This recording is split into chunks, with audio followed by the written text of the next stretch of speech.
Okay, finally got the camera all set up. Starting to put things away. Today, we're gonna see what we can do because I only have one battery that's actually charged. The other stuff is charging here because I had a wedding 2 days ago, three days ago, and didn't charge my batteries. So, charge your batteries. I am in LA shooting a video with my cousin about 5 tips and tricks. Once he gets here, we will try and get that filmed. We're at Sammy's camera. We're looking at a camera for me, what I want to buy next. You know, upgrade the Sony or switch back over to Canon. It's kind of debatable. Might make a video about that a different time. Just gotta do something different. Kind of looks like I'm sitting awkward. It's actually really comfortable. There he is, dude. What's up, man? Okay, so I kind of started this off thinking we either do like a tips and tricks from you kind of thing, seeing as I literally learned everything I know from this guy. If not everything, at least what, like 85–90%. The reason why I have a Sony, the reason why I have half the things I have. You can go around and shoot somewhere. I don't know. That sounds good to me, man.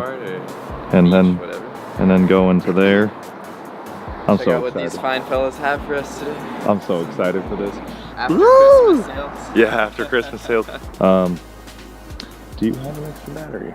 Trick, tip, whichever you want to call it. Number 1, charge your batteries. Make sure they're ready for your day, since apparently I didn't. Sammy's camera. Okay, I'm actually gonna put this away for a little bit because I actually want to look at some things right now. Sammy's ended up not having the A7R III that I wanted to look at. So now we're just gonna kind of wander around LA and kind of see what we can come up with. He likes, what would you say, like shooting? Kind of like that whole suburbia aspect of things. This is the kind of guy that has his camera out at family events. I'm that weird uncle. Not yet. All right, man, so what you working with? Today I am shooting digital. It's got the A7R II, but I have a manual focus lens on here. It's a 50mm f2 with an adapter. It goes on my Leica film camera. Keeps it small, compact, no need to carry a big honking lens around. And it's kind of fun. You're more into it when you're manually focusing and you're more thinking of the image than the camera itself as a tool. So I just like to do this when I'm walking around or checking whatever out. So for tip number 2, he has a portable battery that he keeps on him at all times, just in case he needs to run it straight into his camera, like so, from his bag to his camera. And how long would that last? About a week. I mean, I'll use it all day filming and it won't drop any bars. All right, so, yes, dog. Hi. Hi. Should we get coffee?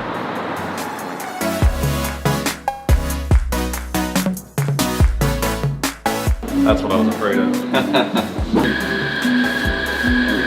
This chair scared me. I almost lost my entire camera. Let's try that again. Came back to the street really quick that we parked on because I forgot my wallet. We were sitting getting coffee and we came up with tip number 3. And these are things that we genuinely think about every day. It's just off the top of our heads, we're coming up with these, the most important ones. But tip 3 would be use your camera every day if you want to get better. You talk about football players or soccer players or something like that, and you know, what do? Every day they practice. You know, ask someone with the camera, hey, do you practice? And they're like, look at me like, what the hell are you talking about? No, you got to do it, man. Yeah, like you can't just expect it, you know, to get better when you only use your camera once a week, which I'm guilty of myself. Even if it's just to pick it up and take a few photos of your friends or go out to some high point, go take a landscape. Take a picture of your animal, learn something new about your camera, go watch on YouTube, do whatever, but tip number 3, use your camera more. To continue off of tip number 3, we came up with tip number 4, actually my cousin did, which by the way, I never actually introduced him. This is Anthony.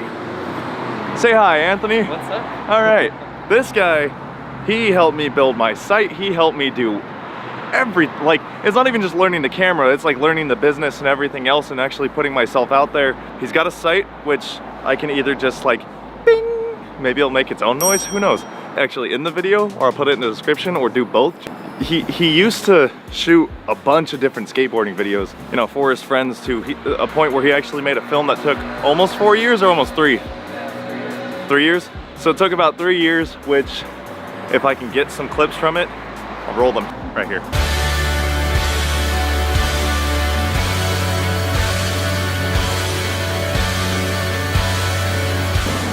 These are like tips from him. So what he said for tip number 4 is no easy photos. There was a homeless guy who walked by or whatever. He had his little encampment and stuff. And for me, I don't like to shoot that kind of stuff. I feel like it's too easy and it might even be exploitive and stuff. So I think everything you shoot, you should have some thought into it and work for it. I mean, no photo comes easy. So I just kind of avoid that stuff. Yeah, so that kind of continues off of tip 3 of using your camera more. Actually challenge yourself. Actually look for, you know, if you know how to take one photo and you feel like you've gotten good at it, you can...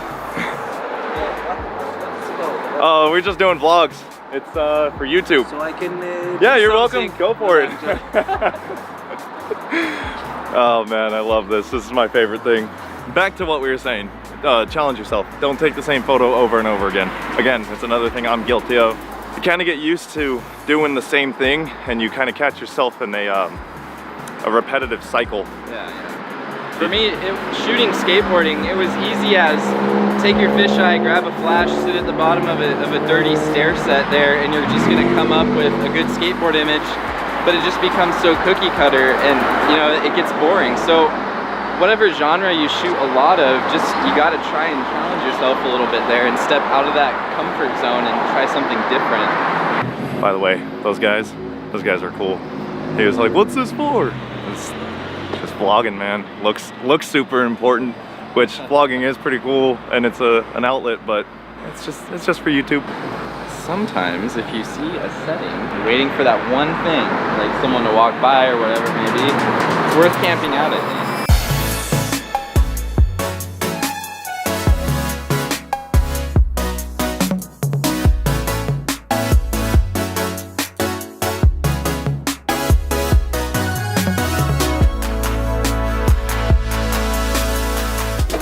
I dig this a lot. Yeah.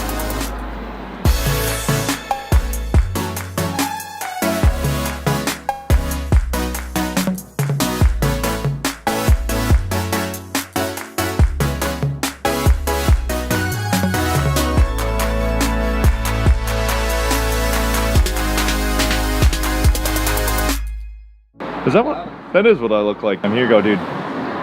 This is yours. Oh, that's stupid. All right, so tip number 5 is... So, you know, we shoot a lot of landscapes and a lot of, you know, pretty photos, whatever your genre is, maybe it's skateboarding and stuff, but one of the things that, like, I look back on the most is, like, I wish I would have shot more photos of my friends and family growing up and turned the camera to them. You know, if I'm hanging over the Grand Canyon taking a great landscape shot and, you know, I set up for days trying to get the right light, but my girlfriend is sitting next to me, she's gonna be more of who I care about 10 years down the line versus that photo. So that being said, when we were in that record shot back there, I did take a couple portraits of Nick and it turns out great. So, you know, I got the guys, got the record shot, but, you know, the experience was with him, so having that portrait to go on that is probably gonna be more meaningful. You know, don't only use your camera for work, use your camera for everything. I don't know, switch off with, you know, work versus personal. Take pictures of your family, actually. Just don't forget, you know, family, friends are important. And especially when you're in school or, you know, seeing your family for the holidays or something like that, that's what you're really gonna remember and want to check out there. I have no idea how far we walked. I'm pretty sure we're lost at this point. No, I'm kidding, we're not lost. We can literally find our way back, but it's been crazy, man. I've never walked around LA this much. We've stopped for the record store. We stopped for just random people. We stopped on the side of a street for probably 10, 15 minutes, waiting for a motorcycle or a bicycle to just go by so we could get the right shot. And we didn't end up getting it, but learn a few things when you just watch somebody else shoot. And one of my tips, it's not even a pro tip because I'm not a pro. No, but a tip that I would say to do is don't stick to just what you know. Learn everything that you can. I watched this guy shoot street photography. I've never done it, but it's interesting and I'm learning, and I haven't practiced it. I've been vlogging this whole time, but it's cool to see other people's point of view. So don't just stick to what you know. Learn everything that you possibly can. Learn a different type of photography. Watch guys like this. Get you a guy like Anthony. Get you a cousin like Anthony. I've been walking for probably like 30, 40 minutes, and now just getting to it. But we were busy, we were doing other things, talking and whatnot. But I think this is where I'm gonna end it. It's eventually gonna get pretty dark, so I think that's a good note to end on. You got anything? I think we're good. Hell Maybe yeah. grab a pint. Might actually do that. If you dig what we were talking about, like the video, if you haven't already, subscribe to the channel. That would be cool. All right, cool. Gonna end it there. Peace.